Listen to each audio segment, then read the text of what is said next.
Bab 1. Larangan lama orang tua. Jangan mandi sungai lepas maghrib, nanti kena bawa penunggu. Itulah pesan Tok Wan yang sentiasa berulang-ulang sejak aku kecil. Kadang-kadang disampaikan dengan nada tegas, kadang dengan suara perlahan, seolah-olah ada beban yang berat sedang digalas di bahunya. Aku tak pernah tahu kenapa larangan itu wujud. Dalam fikiran aku yang masih mentah waktu itu, ia cuma sekadar nasihat orang tua, macam larangan jangan main hujan sebab nanti demam, atau jangan duduk atas bantal sebab nanti bisul. Tapi Tok Wan bukan jenis suka bercakap benda kosong. Dia bukan juga jenis yang mudah tersenyum. Muka dia selalu serius, seolah-olah setiap butir kata yang keluar dari mulutnya datang dari pengalaman hidup yang panjang dan mungkin penuh luka. Kampung Batu Tujuh, tempat aku dibesarkan, terletak di ceruk daerah Perlis, dikelilingi sawah. Padi yang menghijau sepanjang mata memandang dan diteduhi bukit kecil yang menyimpan 1001 cerita. Kampung ni tenang. Suasana dia damai. Tapi dalam diam, ada rahsia yang hanya orang lama simpan kemas dalam lipatan ingatan. Salah satunya, larangan mandi sungai selepas maghrib. Zaman aku membesar, larangan itu masih didengari tapi tidak lagi ditaati. Budak-budak kampung termasuk aku, lebih suka percaya kepada apa yang kami nampak, bukan pada cerita mulut. Zaman tu, telefon pintar dan internet mula meresap masuk ke kampung. Kami tahu pasal dunia luar, pasal bandar yang tak pernah tidur, dan pasal sains yang boleh jelaskan semua benda pelik. Jadi bila Tok Wan ulang lagi nasihat yang sama masa aku umur 17 tahun, aku cuma angguk sambil tersenyum nipis. Hati aku, entah, aku rasa benda tu tak masuk akal. Cerita ni bermula satu malam, hujung minggu sebelum cuti sekolah bermula. Malam yang aku ingat sejelas-jelasnya sampai hari ni. Aku, Faiz, Nuar dan Faris duduk melepak dekat wakaf hujung kampung, tempat biasa kami berkumpul lepas maghrib. Langit malam tu cerah. Bintang bertaburan macam pasir berkilau atas kanvas gelap. Angin bertiup sepoi-sepoi, bau sawah basah menusuk hidung. Kami borak benda biasa, pasal game, pasal budak perempuan sekolah, pasal cerita hantu yang kami gelakkan. Tapi, tiba-tiba Faris ajak mandi sungai. "Jomlah, Beb. Nak test betul ke tak apa yang orang kampung cerita sangat tu?" katanya sambil ketawa kecil. Mula-mula aku fikir dia bergurau, tapi bila aku pandang muka dia, aku tahu dia serius. Faris memang jenis suka mencabar. Kalau ada benda yang orang kata jangan, dia akan buat dulu. Dia jenis tak percaya hantu, tak percaya pantang larang. Baginya semua tu mitos, dongeng, lama untuk takutkan budak-budak. Aku terdiam sekejap. Dalam hati, ada rasa tak sedap. Tapi aku tengok Faiz dan Nuar, dua-dua nampak macam teragak-agak juga. Kami memang geng rapat dari kecil. Kalau seorang buat, biasanya yang lain akan ikut. Itu dah jadi kebiasaan. Alah, setakat mandi sungai pun nak takut? Faris tambah. Suara dia makin kuat. Dia berdiri, tangan bersilang di dada. Tengok kami macam kami penakut. Aku tunduk sekejap, telan air liur. Dalam otak aku, suara Tok Wan masih tengiang-ngiang. Tapi bila aku tengok Faris, tengok Faiz yang dah senyum-senyum dan Nuar yang mula bangun, ego aku tak benarkan aku undur. Okeylah. Tapi kejap je, Beb. Aku cakap akhirnya. Faris senyum lebar. Malam tu kami pun bergerak ke arah sungai yang terletak tak jauh dari kampung. Jalan tanah merah yang kami lalui basah selepas hujan petang tadi. Kaki aku terasa berat. Setiap langkah rasa macam melawan suara dalam hati yang berbisik. Baliklah. Bila kami sampai ke sungai, suasana jadi lain. Dulu, waktu siang, sungai itu cantik. Airnya jernih, mengalir perlahan di celah batu. Pepohon rendang di tebing memberi teduh yang menenangkan. Tapi malam tu, semuanya berubah. Sungai itu kelihatan suram. Airnya gelap seperti dakwat. Angin malam tiada. Langit yang tadi berbintang kini diselaputi awan mendung. Cengkerik dan unggas yang biasa menyanyi di malam hari pun diam. Terlalu diam, aku tengok jam. Sudah pukul 8.30 malam. Faris terus buka baju, tinggal seluar pendek dan melompat ke dalam sungai tanpa berfikir panjang. "Wuhu, sejuk woi," jeritnya sambil ketawa. Kami bertiga di tebing hanya berdiri kaku. Aku rasa meremang satu badan. Entah kenapa malam tu aku rasa macam diperhati. Macam ada mata yang tak nampak sedang mengintai dari celah-celah bayang pokok. Faiz menolak aku perlahan. "Jomlah. Kalau tak Faris cakap kita penakut sampai esok." Aku angguk perlahan, cuba paksa kaki melangkah ke tebing. Tapi sebelum sempat, aku sentuh air, terdengar bunyi aneh, macam riak air, Tapi tak serupa dengan bunyi renangan manusia. Lebih berat, lebih dalam dan berulang-ulang, Faris. Jerit Nuar. Tak ada jawapan. Kami mula resah. Dia tadi menjerit-jerit. Sekarang, senyap. Faris? Woi, jangan main-main. Faiz pula panggil. Air sungai kelihatan tenang. Terlalu tenang. Macam tak pernah diganggu langsung. Aku melangkah lebih dekat. Mata aku melilau cuba cari kelibat Faris. Tapi yang aku nampak cuma permukaan air yang memantulkan langit gelap. Tak ada buih, tak ada suara. Sunyi. Faiz mula cemas. Langkahnya makin laju ke tepi tebing. Faris! Woi, kau kat mana? Tiba-tiba, glop! Bunyi, percikan kuat. Dari tengah sungai, ada sesuatu muncul. Sesuatu yang tidak sepatutnya ada. Malam itu langit cerah, bintang masih bersinar meskipun awan mendung mula mengintai di hujung bukit. Angin yang berhembus perlahan membawa bersama bau rumput yang baru dipotong dari sawah. Wakaf hujung kampung, tempat kami selalu lepak bila malam menjelang, menjadi saksi malam paling gila dalam hidup kami. Kami duduk berlima awalnya. Aku, Faiz, Nuar, Faris dan seorang lagi budak kampung bernama Hafiz yang jarang bercampur. Tapi malam tu entah kenapa dia join sekali. Lampu Kalimantan yang tergantung di tengah wakaf berkelip-kelip, kadang-kadang malap macam nak padam, menambah suasana aneh. Kami borak biasa, gelak ketawa, usik-mengusik, cerita pasal budak perempuan sekolah dan sebagainya. Tapi dari tadi, Faris nampak gelisah. Dia duduk sambil tangan asyik bermain dengan pemeti api, klik-klik-klik. Wajah dia tak seperti biasa. Dia bukan jenis pendiam. Malam tu dia lebih banyak diam, seolah-olah ada sesuatu yang dia sedang fikirkan. Tiba-tiba dia bersuara dengan nada suara rendah tapi cukup kuat untuk semua dengar. Weh, korang percaya hantu? Soalan tu macam jatuh dari langit. Kami semua terdiam sekejap. Nuar yang tengah kunyah kacang goreng terhenti. Faiz yang sedang ketawa terus senyap. Aku pandang Faris. Matanya tak berkedip. Dia tak senyum. Serius.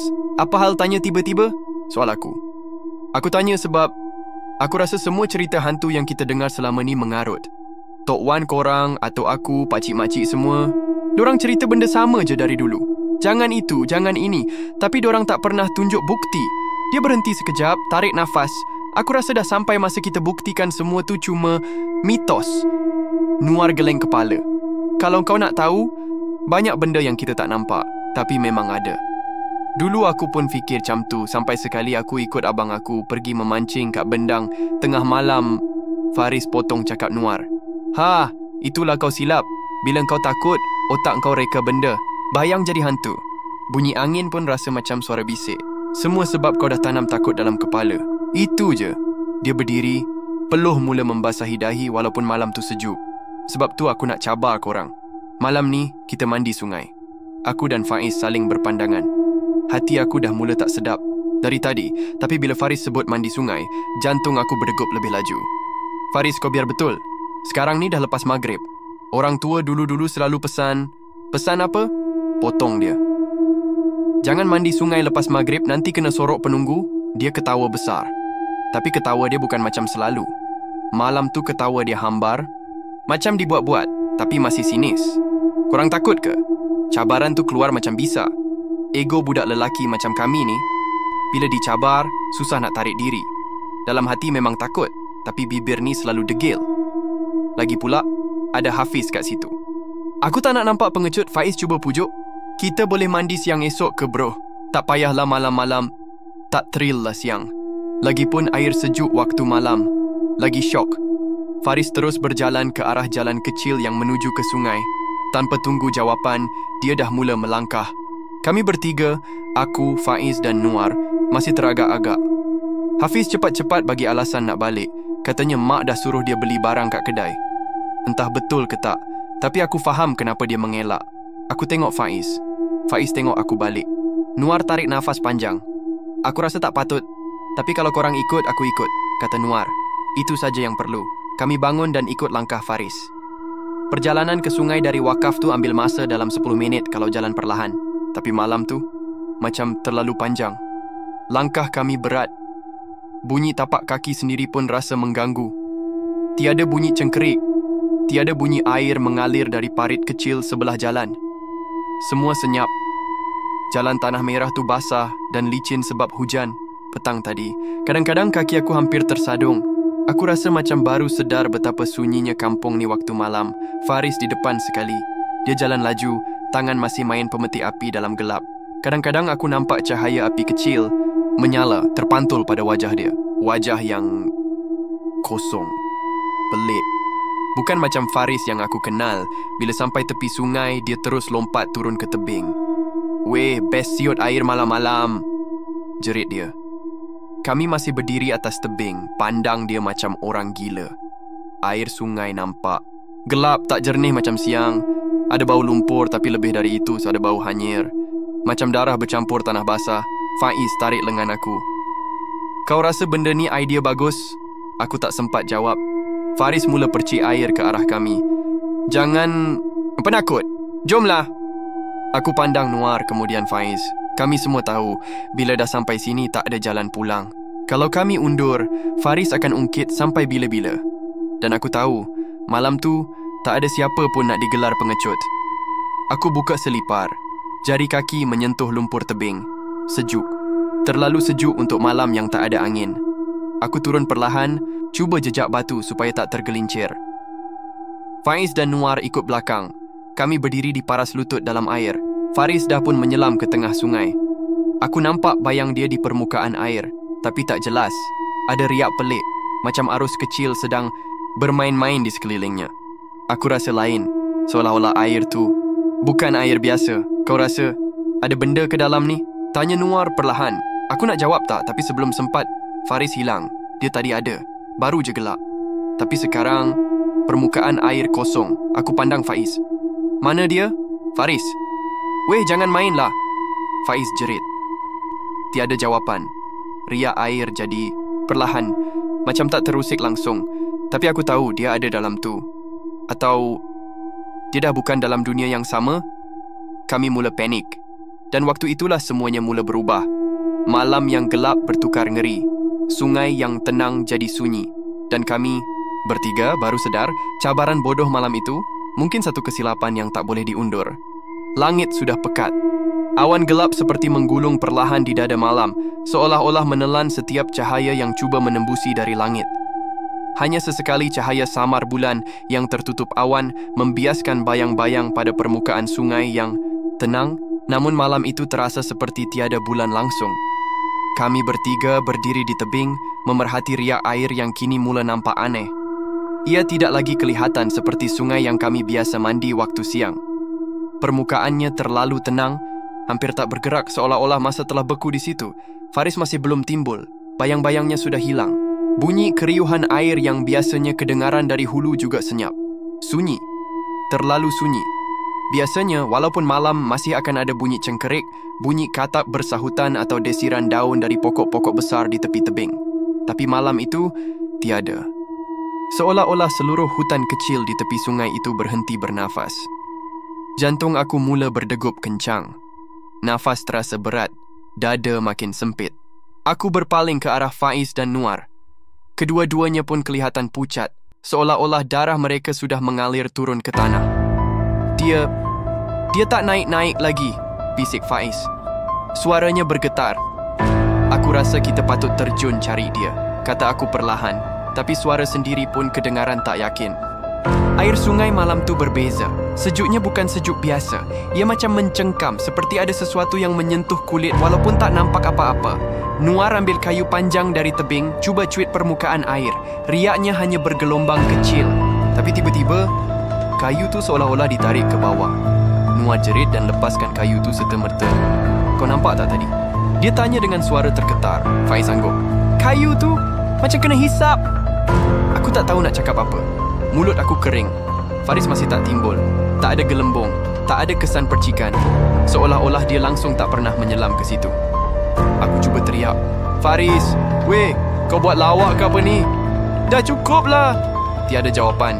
Hanya gema suara aku sendiri yang kembali memantul perlahan ke dalam kepala. Saat itu, kami tahu sesuatu tak kena. Tapi tetap, kami tak sangka ia akan sejauh ini. "Lantaklah, aku terjun juga," kata aku sambil buka baju. Kalau ada peluang selamatkan Faris, aku kena cuba. Tapi masa kaki aku baru je sentuh semula permukaan air, satu bunyi ganjil datang dari dalam semak. Seolah-olah ada benda sedang menggesek batang kayu. Cepat cepat dan kuat. Semua mata berpaling. Dari arah semak tinggi berdekatan akar pokok besar, muncul satu kelibat. Aku tak pasti itu manusia atau bukan. Ia berdiri, tapi tinggi sangat. Lebih tinggi dari manusia biasa. Tubuhnya kurus, rangka seperti tulang, tapi kepalanya besar. Tidak proporsional. Rambutnya panjang, mengurai hingga ke lutut. Basah seperti baru keluar dari dalam air. Wajahnya tidak boleh dijelaskan. Kosong. Putih. Matanya kelihatan hitam. Mau tidak bersinar seperti lubang tanpa dasar. Ia tidak bergerak, hanya berdiri memerhati kami. Faiz melangkah ke belakang perlahan. Kau nampak tu kan? Aku tak jawab. Nuar menarik aku kuat-kuat. Kita kena lari sekarang, tapi aku tetap terpaku. Sesuatu tentang makhluk itu buatkan badan aku kaku. Ia tidak bergerak, tapi pandangan matanya seperti menusuk terus ke dalam kepala. Tiba-tiba, makhluk itu senyum. Senyum perlahan yang buatkan seluruh tubuh aku menggigil. Giginya hitam pekat, gusi berdarah. Dari celah rambut panjangnya, secebis, daging melekat di pipinya, merah, basah, dan menitikkan cecair hitam pekat ke tanah. Kemudian, sesuatu timbul dari dalam air. Pada mulanya kami sangka itu Faris. Kepala perlahan-lahan muncul dari permukaan sungai. Tapi bila ia semakin hampir, bukan Faris. Wajah itu terlalu pucat, terlalu senyap, dan terlalu mati. Rambutnya panjang, terurai seperti makhluk di darat tadi. Tapi wajahnya tiada bentuk jelas, seolah-olah kulit wajahnya sudah terhakis oleh masa. Ia terapung dalam keadaan senyap, dan matanya terbuka, melihat kami dari bawah permukaan air. Tapi mata itu seolah-olah milik orang yang sudah lama mati. Faiz menjerit. Jeritan yang buat burung dari pokok sebelah melayang lari. Kami semua berlari, tanpa menoleh ke belakang. Bunyi air berkocak kuat kedengaran di belakang kami. Sesekali bunyi ranting patah dan daun bergeser menyusul seperti sesuatu sedang mengejar. Aku tak tahu berapa laju aku berlari, tapi masa itu kaki aku tak rasa tanah, tak rasa sakit, walaupun beberapa kali tersadung akar dan batu. Jantung macam nak meletup. Nafas dah berombak macam baru lepas berenang 100 meter. Tapi kami terus lari. Sampai di jalan besar kampung, barulah kami berhenti. Faiz terduduk, menangis tanpa suara. Nuar tunduk, muntah di tepi jalan. Aku sendiri terduduk sambil tengok ke arah kegelapan hutan di belakang. Tiada lagi cahaya. Wakaf tempat kami lepak tadi pun sudah jauh dari pandangan. Aku pegang kepala sendiri. Terasa macam mimpi. Tapi ini bukan mimpi. Faris masih hilang. Sungai tu bukan sungai biasa. Dan makhluk tu bukan bayang. Beberapa penduduk kampung yang lalu berhenti, tanya kami kenapa nampak teruk sangat. Kami tak mampu jawab. Mulut kaku, mata kosong. Malam itu, kami pulang ke rumah masing-masing dalam diam. Tapi tak ada satu pun dari kami tidur lena malam tu. Dalam kepala aku, wajah makhluk itu masih jelas. Matanya, senyumannya, dan wajah dari dalam air. Dan satu soalan menghantui aku sampai sekarang. Kalau itu bukan Faris, siapa yang tenggelam dan siapa yang senyum pada kami dari tebing? Malam itu aku tak tidur langsung. Setiap kali pejam mata, aku nampak semula wajah makhluk yang senyum di tepi sungai. Matanya yang kosong, gigi hitamnya yang menonjol, dan wajah pucat yang seakan-akan bukan milik manusia. Tapi apa yang lebih menghantui aku ialah bayang di dalam sungai. Wajah yang timbul sekejap dan terus hilang ke dasar. Ia bukan Faris, aku tahu itu. Tapi apa sebenarnya yang kami lihat? Esoknya sebelum matahari naik tinggi, aku dan 2 orang lagi, Faiz dan Nuar, dah pun berdiri semula di tepi sungai. Kami tak bercakap banyak dalam perjalanan ke sana. Masing-masing hanya tunduk dan berjalan dalam diam. Kami tahu tindakan. Kami malam tadi bodoh. Tapi lebih dari itu, kami tahu sesuatu yang sangat salah sedang berlaku di sungai ini. Waktu kami sampai, suasana masih tenang. Tapi tenang itu sendiri buatkan aku rasa tak sedap. Seolah-olah sungai ini tak pernah terusik. Tak ada bekas tapak kaki, tak ada ranting patah, dan yang peliknya kayu panjang yang Nuar gunakan semalam pun dah tak ada.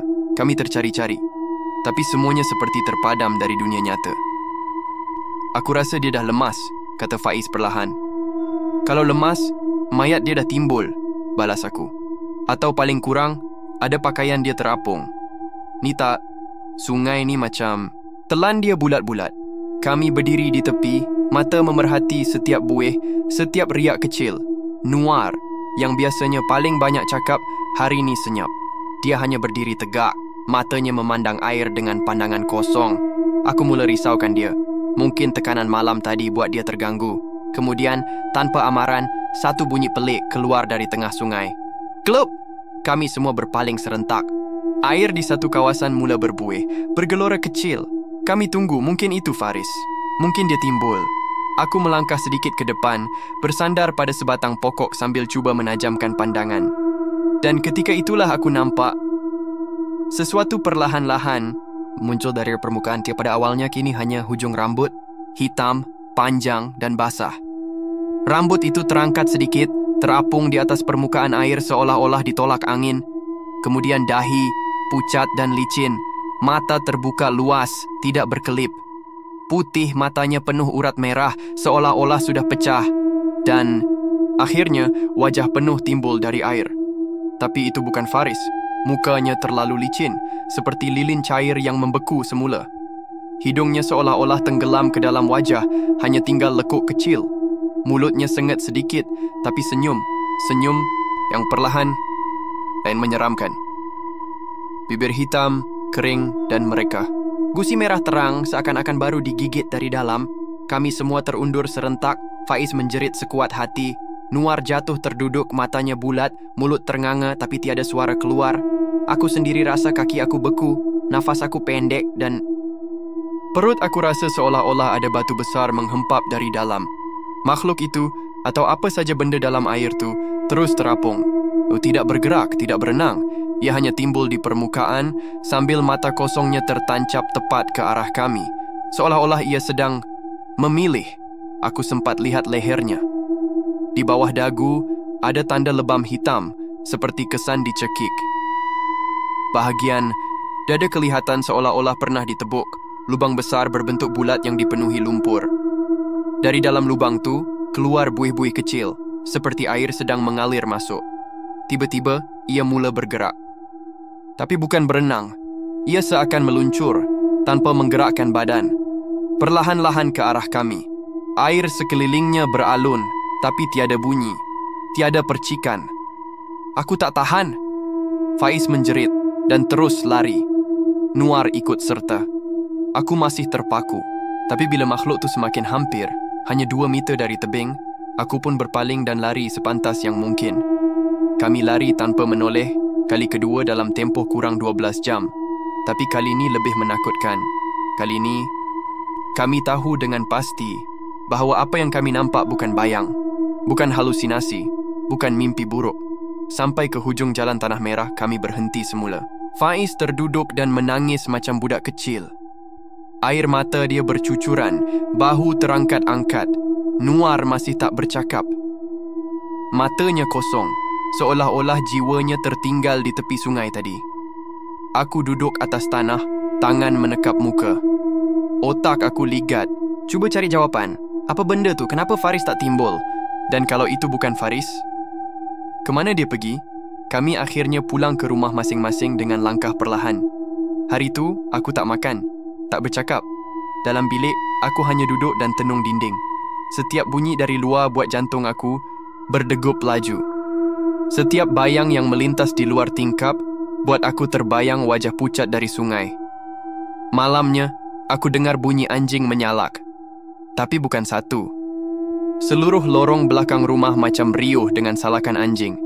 Tapi yang peliknya, bila aku intai dari celah langsir, aku nampak semua anjing tu berkumpul dan menghadap satu arah, arah sungai. Aku tutup langsir cepat-cepat, tarik selimut sampai ke kepala. Tapi tetap tak boleh tidur. Dan dalam diam, aku mula dengar suara. Sayup-sayup, seperti bisikan. Tukar tempat, tukar tempat. Diulang berkali-kali, perlahan tapi jelas. Aku cuba tutup telinga, tapi suara tu makin kuat. Dan dalam benak aku, satu gambaran terbayang. Wajah Faris, tenggelam, perlahan-lahan ditarik ke dasar oleh tangan hitam yang keluar dari lumpur. Dan di permukaan, satu makhluk lain mengambil tempatnya. Menjadi Faris yang baru. Esok paginya, kami semua dikejutkan dengan berita yang mengubah segalanya. Orang kampung jumpa Faris. dia selamat. Tapi, dia bukan lagi Faris yang kami kenal. Matahari belum naik sepenuhnya waktu kami dengar jeritan dari arah jalan masuk ke kampung. Beberapa penduduk berlari ke arah sungai. Aku, yang masih belum lelap mata sejak semalam, terus keluar rumah bila dengar bunyi riuh rendah itu. Nuar dan Faiz pun dah tunggu di simpang jalan. Wajah mereka lesu, mata berlingkar hitam. Kami bertiga tak banyak cakap, cuma pandang sesama sendiri seolah-olah faham ada sesuatu berlaku. Sampai saja di tepi sungai, orang ramai dah berkumpul. Ada suara wanita menangis. Aku nampak Mak Faris terduduk di tanah, mukanya pucat, mata membengkak. Di tengah kelompok itu, Pak Cik Harun, Tok Empat Kampung dan beberapa orang lelaki dewasa berdiri mengelilingi seseorang yang duduk diam di atas batu besar berhampiran tebing. Kami menyusup masuk perlahan dan bila aku nampak wajah dia, lutut, aku hampir gugur. Faris, dia duduk di situ, basah kuyup dari kepala sampai kaki, baju melekat di badan. Tapi yang paling menakutkan, matanya. Pandangannya kosong, tak fokus, tak berkedip. Seolah-olah dia memandang ke sesuatu yang jauh sangat. Dia tak cakap sepatah pun, tak bergerak. Hanya duduk dan merenung air sungai yang tenang. Aku perhati wajahnya betul-betul. Ada kesan lebam di bawah mata dan bibirnya merekah seolah-olah sudah lama tak minum air. Tangannya kotor, penuh lumpur hitam. Tapi tiada luka. Tiada kesan terjatuh. Tiada bukti dia lemas. Aku terdengar seseorang bertanya, macam mana dia boleh sampai sini? Mak Faris hanya geleng kepala, menangis sambil peluk anak dia. Tapi Faris tak peluk balik. Dia cuma biar saja. Matanya masih tak berkelip. Bila Pak Cik Harun letak tangan di bahu dia, Faris langsung tak beri reaksi. Dia dah dijemput, kata Pak Cik Harun perlahan. Kata-kata itu dingin, ringkas tapi dalam. Aku pandang wajah Pak Cik Harun yang nampak tenang tapi berat. Dia dah bukan Faris yang dulu, tambahnya. Jantung aku berdetak kuat. Perkataan tu seolah-olah menampar fikiran aku. Kalau dia bukan Faris yang dulu, siapa dia sekarang? Kami bertiga diam semasa orang ramai membawa Faris balik ke rumah. Dia tak melawan, tak protes. Langkahnya perlahan, kaku. Seolah-olah seseorang mengawal tubuhnya dari dalam. Sepanjang jalan tiada sesiapa yang berani bercakap. Yang kedengaran hanyalah bunyi tapak kaki dan tangisan kecil dari ibunya. Petang itu, aku dan Faiz duduk di bawah, wakaf semula. Nuar tak datang. Faiz pun nampak tak terurus. Dia merokok tanpa henti. Tangan dia menggigil. Aku tahu dia cuba tahan rasa takut. Tapi riak wajah dia tak mampu sembunyikan kebenaran. Aku rasa benda tu tukar dia. Aku akhirnya bersuara. Faiz angguk perlahan. Kau ingat tak masa dia terjun, ada benda dalam air. Lepas tu dia hilang. Bila dia muncul balik, dia lain. Aku tunduk. Mata dia kosong, Faiz. Macam tengok mayat. Hidup. Faiz buang puntung rokok, lalu tunduk lama. Kita kena buat sesuatu. Tapi sebelum sempat aku balas, kami terdengar suara budak-budak kecil menjerit-jerit dari hujung jalan. Kami berpaling dan nampak dua budak lelaki berlari ke arah kampung. Salah seorang mereka menjerit, Faris duduk seorang kat sungai. Dia nyanyi. Kami terus berlari ke arah sungai. Sumpah, aku sendiri tak tahu kenapa kami berani sangat masa tu. Mungkin sebab rasa bersalah. Atau mungkin kami nak tahu sendiri siapa yang duduk di tepi sungai tu sekarang. Sampai saja di tebing, kami nampak dia. Faris. Dia duduk di atas batu yang sama. Tapi kali ni, dia menyanyi perlahan. Lagu yang aku sendiri tak pernah dengar. Irama dia mendayu, seolah-olah suara tu datang bukan dari mulut dia, tapi dari dalam air. Tangannya mencelup dalam sungai, seperti mengusap sesuatu, tapi air sungai tak beralun. Diam, beku. Kami tak berani panggil. Kami hanya perhati. Dan tiba-tiba, Faris berpaling. Matanya kosong. Tapi kali ni, dia senyum. Senyum kecil, perlahan, seolah-olah menyambut kami balik. Dan dari celah giginya yang kuning kotor, aku nampak darah. Titis-titis halus mengalir dari hujung bibir ke dagu. Faiz terus pegang tangan aku. Kita kena lari. Dan itulah yang kami buat. Untuk kali ketiga. Lari. Kali ni, kami tak tunggu. Siapa-siapa? Tak fikir siapa tengok atau tidak. Kami tahu, kalau kami tunggu lebih lama, salah seorang dari kami mungkin takkan pulang. Sampai ke rumah, aku terus kunci pintu. Aku duduk di penjuru bilik dan tarik nafas dalam-dalam. Satu perkara jelas malam itu, Faris yang kami kenal dah tak ada. Malamnya aku tak tidur. Faiz pun tak. Kami saling hantar mesej sampai subuh. Dan mesej terakhir dari Faiz sebelum aku terlena. Kalau satu hari nanti aku berubah macam dia, jangan selamatkan aku. Lari, jangan toleh. Dan aku tahu, kata-kata itu bukan main-main. Kerana kami semua dah lihat sendiri apa yang keluar dari sungai malam itu. Bukan manusia. Hari itu langit mendung sepanjang pagi. Angin yang bertiup terasa lembap, membawa bau tanah basah dan daun gugur yang reput. Aku duduk di beranda rumah sambil merenung jalan kampung yang sunyi. Tiada suara ayam berkokok, tiada bunyi motosikal. Pemuda kampung seperti biasa. Semua seolah-olah tahu sesuatu sedang tak kena. Dan kami semua sedang menunggu apa yang bakal datang seterusnya. Sekitar jam 10 pagi, Faiz datang ke rumah. Wajah dia tak cukup tidur, rambut kusut, mata merah. Kami tak perlu cakap banyak. Dia angguk. Aku masuk ambil kunci motosikal. Kami tahu ke mana kami akan pergi. Rumah Faris. Rumah kayu sederhana 2 tingkat itu terletak tak jauh dari tepi sungai. Sebelah rumahnya ada kebun pisang kecil dan deretan pokok rambutan. Bila kami sampai, suasana di sekeliling rumah itu sunyi. Tak ada suara orang bercakap, tak ada bunyi televisyen dari dalam. Tapi aku tahu mereka ada di rumah.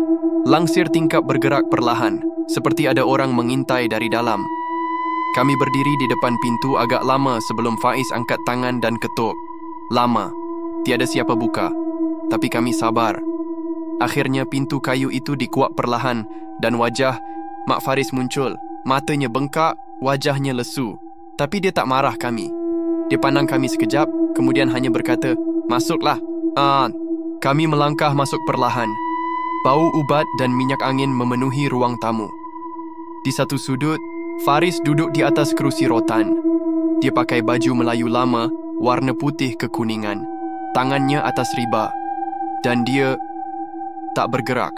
Langsung. Dia hanya merenung ke satu arah jendela yang menghadap sungai. Matanya masih kosong seperti hari sebelumnya. Tapi kali ini, ada sesuatu yang lebih mengganggu. Tangannya kaku seperti patung. Nafasnya perlahan, nyaris tak kelihatan. Dan kulit wajahnya lebih pucat dari sebelumnya. Mak dia duduk di lantai, bersandar pada dinding. "Dia bangun sendiri pagi tadi," katanya perlahan. "Dia turun ke dapur minum air, tapi dia tak bercakap. Kami hanya angguk. Lidah aku keluh." Faiz tunduk, memandang lantai. Hanya bunyi kipas berdengung yang mengisi ruang. Kemudian tanpa amaran, Faris berdiri. Gerakannya perlahan, seperti mesin lama yang berkarat. Kami semua terdiam, mak dia pun tersentak sedikit. Faris berpaling ke arah kami, matanya tumpu pada wajah. Aku, kemudian Faiz. Dan dia senyum. Tapi senyuman itu bukan senyuman biasa. Bibirnya merekah, seakan-akan kaku, seperti daging pipinya ditarik dari dalam. Senyuman yang tidak ikhlas, senyuman yang dibuat-buat. Atau mungkin bukan dia yang senyum, mungkin benda yang menumpang tubuh dia. Dia kemudian berkata sesuatu. Perlahan tak jelas, kami diam. Dia ulang lagi. "Ada dalam aku." Suara itu perlahan serak seperti kerongkongnya penuh pasir. Aku dan Faiz berpandangan. Mak Faris dah mula menangis perlahan. Tapi Faris terus berdiri di situ. Tubuhnya menggigil sedikit. Bukan aku," katanya lagi. Kali ini lebih jelas. Aku rasa darah aku mengalir ke kaki. Faiz pegang lengan aku kuat. Faris kemudian ketawa kecil. Ketawa yang bukan milik dia. Bukan suara dia. Ia dalam, garau, seakan-akan suara dua orang serentak. Dia melangkah ke arah tingkap. Dan bila dia buka langsir, kami semua nampak sungai itu berkabus. Padahal masih pagi, tapi kabus itu tebal, melingkari tebing seperti asap kemenyan. Dan dari kabus itu ada sesuatu berdiri di seberang sungai. Bayang hitam, tinggi, tak bergerak. Faris ketawa lagi. Dia datang, nak ambil tempat. Aku dah sedia. Dan tiba-tiba dia pengsan.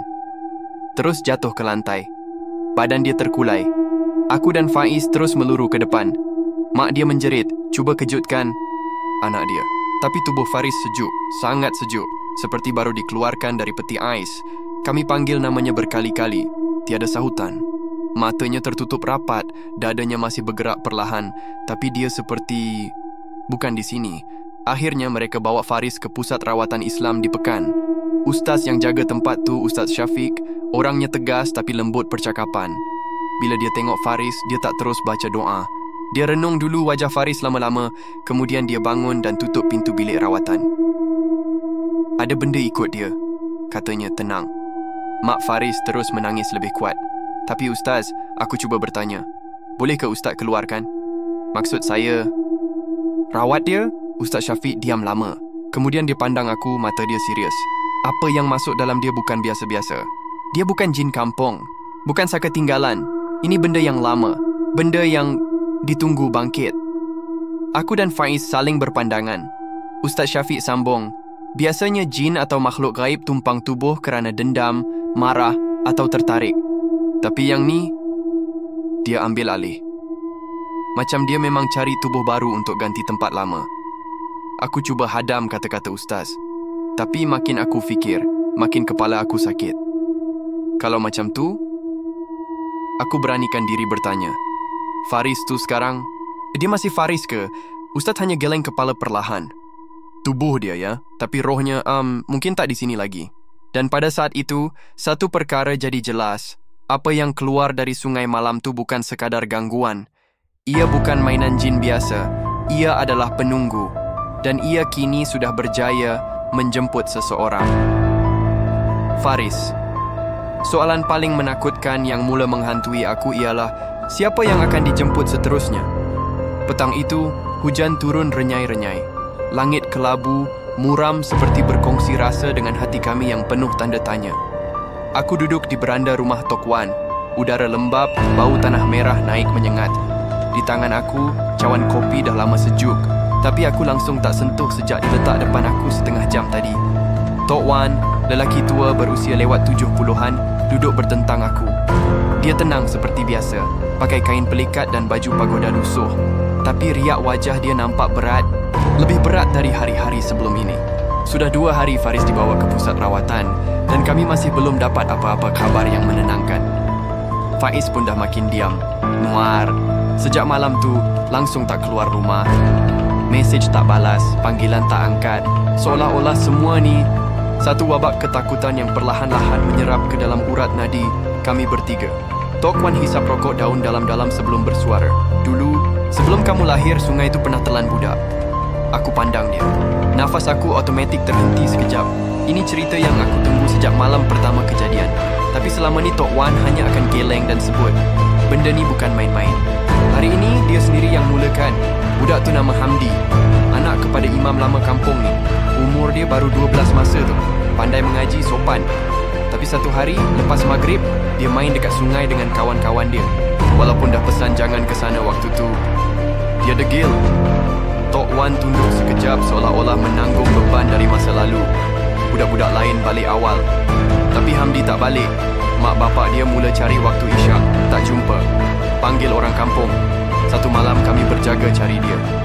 Tapi tak ada mayat, tak ada baju, tak ada apa-apa. Sungai itu senyap. Aku telan air liur. Dalam hati, aku dah boleh teka arah cerita ni. Tapi aku tak sanggup hentikan Tok Wan. Aku perlu dengar semua. Lepas 2 hari, ada seorang tua, dukun dari kampung seberang, datang sendiri. Katanya dia nampak Hamdi, tapi bukan di dunia kita. Dia kata budak tu diambil. Dia nampak Hamdi berdiri di tengah sungai, mata dia putih, tangan hulur minta tolong. Tapi suara dia tak keluar. Dukun tu kata, Hamdi bukan lagi manusia. Tok Wan terdiam seketika, hisap rokok dalam-dalam. Asap berkepul keluar dari mulutnya, melayang perlahan ke langit mendung. Kami panggil Ustaz. Bacaan doa, solat hajat, zikir, seminggu. Tapi sungai itu tetap sepi. Satu malam, Pak Imam mimpi anak dia duduk atas batu besar tengah sungai tu. Dia cakap, Abah jangan cari, aku dah tukar tempat. Lepas mimpi tu, dia jatuh sakit. Tak lama meninggal. Suara Tok Wan semakin perlahan. Aku terasa bulu tengkuk meremang. Kami mula faham, ada sesuatu yang mendiami sungai tu. Dan benda tu perlukan penjaga. Satu roh ditarik masuk untuk jaga pintu antara 2 dunia.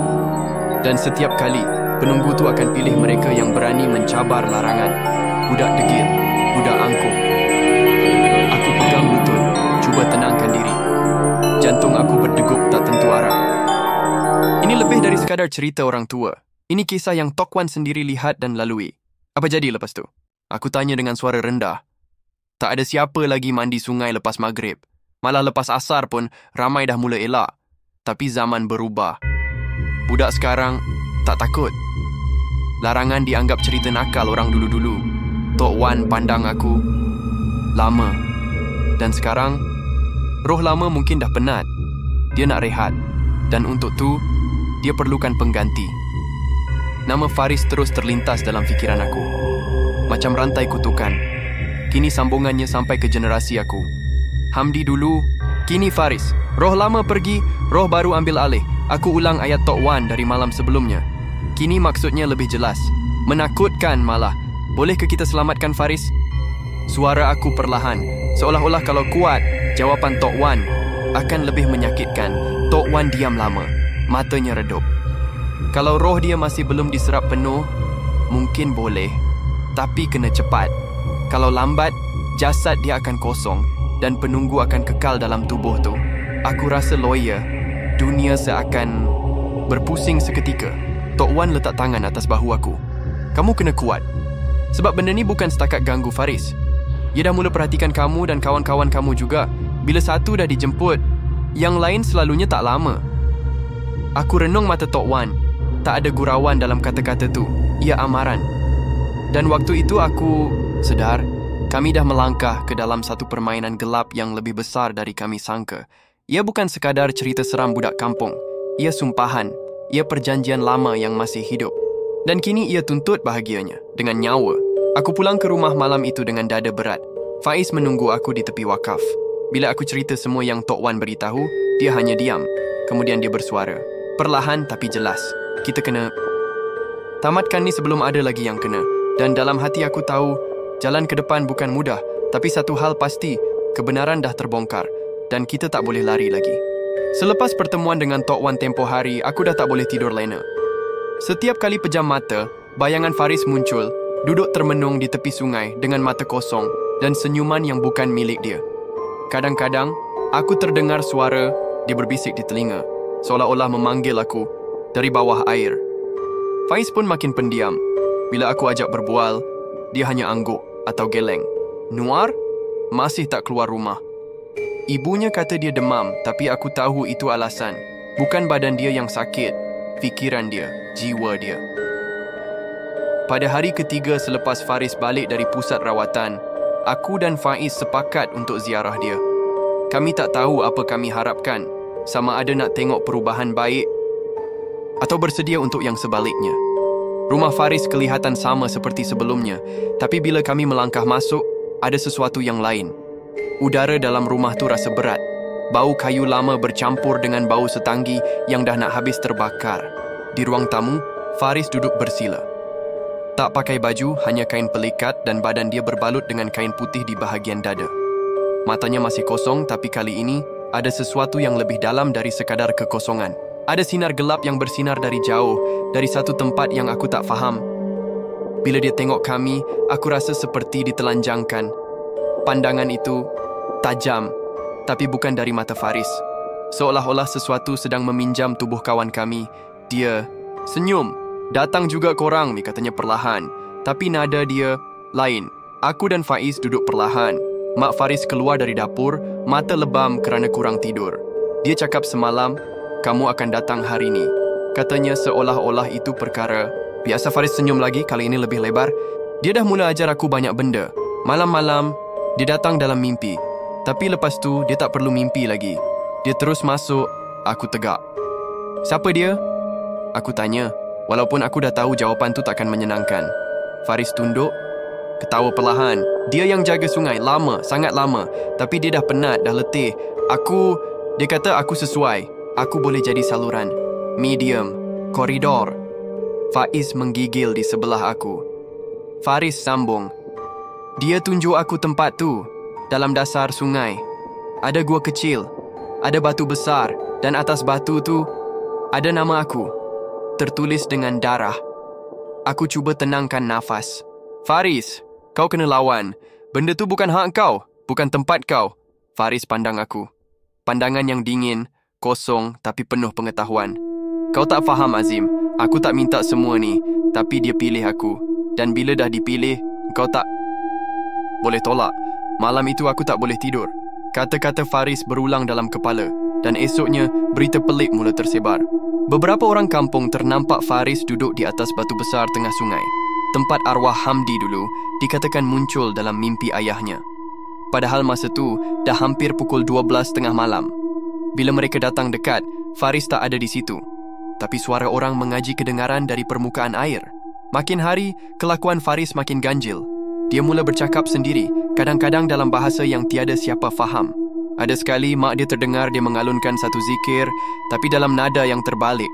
Seperti ayat-ayat tu disusun dari akhir ke awal. Dan ketika itu, seluruh rumah bau hanyir, seperti bangkai yang tenggelam lama dalam lumpur. Kemuncaknya bila Faiz telefon aku tengah malam. Suaranya panik. "Azim, dia datang rumah aku, Faris." "Apa? Buat apa tengah malam macam ni?" Dia berdiri depan pagar. Tak cakap apa, cuma pandang rumah aku. Lama. Bila ayah aku keluar, dia hilang. Pagi esok, Faiz jumpa 2 biji kelapa yang dah reput atas tangga rumah dia. Di atas kelapa tu ada ukiran. Nama aku, Faiz dan Nuar. 3 nama. 3 orang. 3 kawan. Dan dalam fikiran aku, hanya satu makna muncul. Faris. Atau makhluk dalam tubuh Faris. Tak nak berhenti di situ. Ia takkan puas selagi kami bertiga tak disentuh. Beberapa hari selepas tu, seorang budak kampung yang suka memancing waktu malam ternampak Faris berdiri dalam air, separas dada di tengah sungai. Katanya Faris seperti bercakap dengan air. Tapi bila dia panggil, Faris berpaling dan matanya bersinar merah.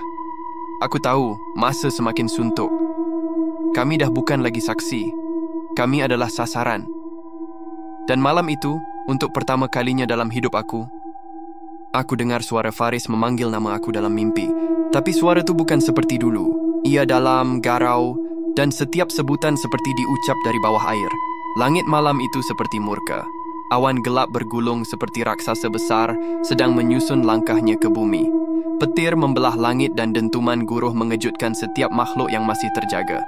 Dari tingkap bilik aku nampak pokok kelapa bergoyang liar, seolah-olah cuba melarikan diri daripada bayang kelam yang menutupi langit kampung Batu Tujuh.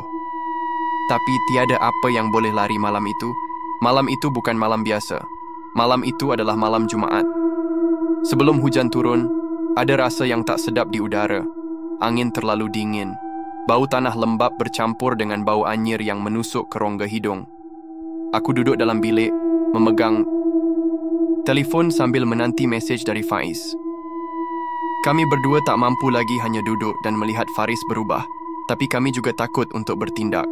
Takut bila bertindak, kami buka lebih banyak pintu yang tak sepatutnya dibuka. Dan kemudian hujan turun. Bukan hujan biasa. Ia mencurah seolah-olah langit sudah bocor. Atap rumah bergegar, jalan kampung mula bertakung. Aku mendengar suara orang kampung menjerit, memanggil anak-anak supaya masuk rumah. Beberapa saat kemudian, telefon aku berbunyi. Mesej dari Faiz. "Sungai naik. Cepat gila. Mak cakap air dah sampai ke tangga rumah Pakcik Karim." Aku terus bangun, pakai baju hujan dan capai lampu suluh. Hati aku tak boleh duduk diam. Sungai itu bukan sekadar melimpah. Ia sedang menunjukkan amarahnya. Di luar, hujan seperti menampar muka aku. Jalan becak, lecak tanah melekat di tapak kasut. Beberapa orang kampung keluar rumah, berdiri di anjung dengan wajah cemas. Aku nampak Faiz tunggu aku di simpang masuk ke arah sungai. Kami tak perlu bercakap, hanya bertukar pandang dan terus melangkah laju ke arah tempat yang telah merubah hidup kami. Bila kami sampai, kami terdengar suara jeritan. Pakcik Rahim, nelayan tua kampung, sedang berdiri di tepi jambatan kecil yang melintasi sungai. Dia menuding jari ke permukaan air dengan wajah yang pucat. "Tengok tu! Tengok tu!" Kami pandang ke arah yang sama. Air sungai bukan lagi keruh seperti biasa. Malam itu airnya berwarna merah. Merah pekat seperti darah yang mengalir dari luka yang dalam. Ia bukan ilusi, bukan cahaya dari lampu suluh. Darah. Bau hanyir menusuk hidung dengan kuat. Aku rasa nak muntah, Faiz pun sama. Kami tak pernah lihat sesuatu yang sejelas ini. Dan dari jauh, aku perasan ikan-ikan mula terapung di permukaan. Mati. Mata mereka terbuka, lidah terjulur, seolah-olah lemas dalam sesuatu yang lebih dari sekadar air. Seorang budak kampung yang ikut mak dia ke situ mula menangis. "Mak, tu darah kan? Kenapa air sungai jadi macam ni?" Mak dia cepat-cepat tarik budak tu masuk ke dalam pelukan. Malam itu, kami semua berdiri di situ untuk beberapa ketika. Air terus mengalir dan makin banyak ikan mati timbul. Tak lama kemudian, Pak Imam tiba bersama beberapa ahli jawatan kuasa masjid. Wajah mereka semua tegang. Pak Imam hanya berkata perlahan, "Ini bukan kerja manusia, ini petanda. Penunggu sungai itu lapar, dia tuntut sesuatu." Dan di saat itulah aku teringat akan ukiran nama kami bertiga di atas kelapa yang dijumpai Faiz Faris. Dia yang kini menjadi saluran, penunggu lapar. Dan makanan yang dipilihnya bukan haiwan, tapi jiwa manusia. Keesokan harinya, berita tentang air sungai berdarah merebak ke seluruh kampung. Ada yang kata itu sumpahan, ada yang kata itu amaran. Tapi satu perkara semua orang setuju. Sungai itu kini bukan lagi tempat selamat. Kanak-kanak dihalang daripada keluar rumah. Orang tua mula baca Yasin setiap malam. Rumah Pak Imam jadi tempat bacaan surah beramai-ramai. Tapi hati aku masih rasa tak tenang. Aku tahu, selagi Faris masih ada, selagi dia masih dikawal, selagi itulah sungai itu akan terus menuntut. Dan kemudian, berita dari Mak Faris menyusul. Dia hilang malam itu. Tak balik rumah. Tingkap bilik terbuka, tilam basah seperti baru ada orang bangun dengan tubuh penuh air. Dia tinggalkan sehelai kertas bertulis, "Dia dah sedia, aku pun dah sedia. Sungai itu tak perlukan 3, cukup 2. Membaca nota tu, jantung aku seolah berhenti. Maksudnya jelas. Faris cuba selamatkan kami, atau ini satu muslihat? Adakah dia cuba puaskan penunggu dengan tubuhnya sendiri? Atau dia sedang mengaburi kami?" Faiz tak mampu berkata apa-apa. Wajahnya putih pucat. Dia hanya pegang bahu aku dan bisik aku, "Kalau dia betul nak tamatkan semua ni, kita kena buat sesuatu. Malam ni." Kami tahu ini bukan lagi tentang larangan mandi sungai selepas maghrib. Ini tentang satu perjanjian kuno yang tidak sepatutnya diusik. Dan sekarang, perjanjian itu sedang dilanggar. Jiwa manusia telah dijadikan bayaran. Malam pun turun lagi. Aku dan Faiz berdiri di tepi sungai, kali ini bukan dengan rasa ingin tahu seperti malam pertama, tapi dengan takut, marah dan niat yang sama menamatkan semuanya. Langit kembali gelap, petir mula berdentum, dan dari tengah sungai kami nampak satu bayang Faris atau sesuatu yang memakai wajahnya. Kami berdiri di tepi sungai yang kini berubah menjadi sesuatu yang tidak kami kenali. Bukan lagi air jernih yang menyegarkan tubuh selepas penat bermain bola di padang kampung. Malam itu airnya berkilau merah dalam kelam, seolah-olah seluruh sungai dipenuhi darah yang bergerak perlahan, malas, tapi bertenaga. Bau hanyir masih kuat, menusuk ke dalam perut hingga buat aku rasa loya. Faiz berdiri di sebelah aku, menggenggam lampu suluh dengan tangan yang menggigil. Dari kejauhan, di tengah arus deras, bayang itu berdiri. Sekilas, tubuhnya menyerupai Faris, tetapi langkahnya yang terlalu perlahan dan postur tubuh yang tegak seperti patung menjadikan kami tahu. Itu bukan lagi sahabat kami. Mata makhluk itu bersinar samar merah, bersilang cahaya dengan kilat yang sesekali menyuluh dari langit. Kulitnya pucat kehijauan seperti kulit mayat yang direndam terlalu lama. Dan rambutnya, panjang mengurai, melekat di wajah dan tengkuk, menari lembut dalam angin malam. Makhluk itu tidak bergerak. Ia hanya memerhati kami dari tengah sungai, seperti menanti sesuatu. Kami tidak pasti apa yang harus dilakukan. Tiada siapa mengajar kami bagaimana hendak menyelamatkan seseorang yang sudah dijemput. Faiz akhirnya bersuara, suaranya serak. "Ketakutan, Faris. Kalau kau masih ada dalam tu, lawan. Jangan biar dia ambil semua." Makhluk itu tersenyum. Senyuman itu bukan milik Faris. Senyuman itu milik sesuatu yang telah wujud lebih lama dari kampung ini. Ia bukan senyuman mesra. Ia senyuman pemangsa kepada mangsa yang sudah tidak mampu lari. Tiba-tiba, makhluk itu mengangkat tangan kanan dan dari permukaan air muncul satu demi satu kepala ikan, terapung seperti bunga layu. Mulut mereka ternganga dan dari dalamnya keluar bunyi seakan suara orang mengaji. Tapi ayat-ayatnya terbalik, dibaca dari belakang, perlahan, menyeramkan. Dan dalam ketakutan itu, aku terdengar nama aku disebut. Sekali. 2 kali. Kemudian nama Faiz. Kemudian Nuar. Faiz menjerit, "Berambus kau! Jangan ambil kami!" Tapi makhluk itu hanya ketawa. Ketawa yang kosong, dalam dan bergema dalam kepala. Bukan di telinga, tetapi di dalam diri kami. Seolah-olah ia sudah pun masuk ke hati. Kami berpaling untuk lari, tapi tanah di bawah kaki menjadi lumpur, pekat dan melekat. Setiap langkah seperti menarik tubuh ke dalam bumi. Aku terdengar Faiz memaki, dan akhirnya dia terjatuh. Aku toleh, coba tarik dia bangun, tapi ketika tangan aku menyentuh bahunya, tanah di sekeliling kami merekah. Dari celah rekahan itu, keluar cecair merah pekat, bukan air, tapi darah. Dan dalam darah itu, kelihatan wajah-wajah yang terapung. Budak-budak kecil, lelaki tua, wanita muda, semua dengan mata terbuka, mengerang tanpa suara. Aku tarik Faiz dengan seluruh tenaga. Kami lari sekuat mungkin, tak toleh lagi ke belakang. Jeritan halus dan ketawa bergema dalam malam, seperti ditiup. Angin masuk ke dalam liang telinga. Bila sampai ke kawasan rumah orang kampung, kami jatuh terduduk, tercungap-cungap, basah dengan lumpur dan entah apa lagi. Orang kampung yang melihat kami mula membaca ayat suci. Pak Imam sendiri datang, memimpin kami ke dalam rumah dan menyuruh kami duduk. Dia tak tanya apa-apa, cuma suruh baca ayat kursi dan selawat berulang kali. Aku rasa nak muntah, mata masih melihat darah yang bergerak di belakang kelopak mata. Esoknya, khabar tersebar. Faris tidak dijumpai. Sungai kembali jernih. Bau hanyir hilang. Tapi di satu sudut batu besar di tengah sungai, ada kesan tapak kaki. Besar, dalam dan menghala ke hutan. Tapak kaki itu bukan tapak manusia. Ia bersisik, panjang dan mempunyai 3 jari. Mak Faris menangis tak berhenti. Ayahnya hanya duduk di tangga, termenung tanpa kata. Rumah mereka kosong selepas itu. Mereka pindah ke kampung isteri Pak Cik Harun di Kelantan. Rumah itu ditinggalkan dan tiada siapa berani lalu depan selepas maghrib. Kami bertiga tak pernah lagi mandi sungai. Nuar tak pernah sembuh sepenuhnya. Dia jadi pendiam, jarang bercakap dan selalu termenung. Faiz pula berhenti sekolah. Kerja dengan bapa dia di ladang. Aku bawa diri ke luar negeri, sambung belajar di bandar. Tapi malam-malam mimpi itu masih datang. Mimpi tentang sungai. Mimpi tentang Faris.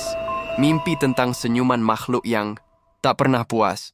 Pusat rawatan Islam yang cuba merawat Faris pernah bagi tahu keluarga dia, benda dalam badan dia bukan dari kalangan jin biasa. Ini bukan sekadar gangguan. Ini pemilikan. Faris dah dijadikan medium oleh sesuatu yang lebih tua, lebih dalam, sesuatu yang dah lama terikat dengan sungai itu. Akhirnya, kampung mengeluarkan larangan rasmi. Jangan mandi sungai selepas maghrib. Dan untuk mereka yang tahu kisah ini, larangan itu bukan petua kosong. Ia amaran yang tak boleh diabaikan. Sungai itu tenang di siang hari, tapi bila malam datang, sesuatu di dasarnya akan terjaga. Ia lapar. Ia menunggu. Ia mendengar nama-nama baru yang disebut oleh mulut-mulut yang terlalu berani mencabar larangan lama. Kini, bila aku dengar anak-anak muda ketawa tentang cerita orang tua, aku hanya diam. Bila mereka kata hantu tak wujud, aku hanya senyum. Tapi dalam hati aku tahu, Faris pernah kata benda yang sama. Dan sungai itu masih mengalir, masih menunggu mangsa seterusnya. Kadang-kadang, kepercayaan lama tu bukan sekadar cerita orang tua untuk takutkan budak-budak. Ia lahir daripada pengalaman, daripada kehilangan, daripada sesuatu yang tak mampu diterangkan dengan logik. Faris bukan budak pertama yang cabar larangan tu. Dan mungkin, bukan yang terakhir. Kami yang masih hidup, bukan sebab kami kuat, tapi sebab kami cukup cepat untuk lari. Tapi bayangan malam tu, suara dari dasar sungai, wajah Faris yang bukan lagi Faris, semua tu tak pernah hilang. Ia kekal terukir dalam ingatan. Setiap kali hujan turun malam Jumaat, bau hanyir tu datang semula. Angin dingin menyelinap masuk ke celah dinding dan bisikan dari dalam mimpi mula menyebut nama aku. Kepada yang mendengar cerita ni, satu saja pesan aku. Kalau satu hari nanti kau sampai ke Perlis dan teringin nak mandi sungai, pastikan matahari masih ada. Pastikan azan maghrib belum berkumandang. Sebab bila malam turun, sungai itu bukan lagi milik manusia dan dasar airnya bukan sekadar tanah dan batu. Ia ada sesuatu yang menunggu. Jangan cabar. Jangan lawan. Dan Yang paling penting, jangan pernah cuba lagi.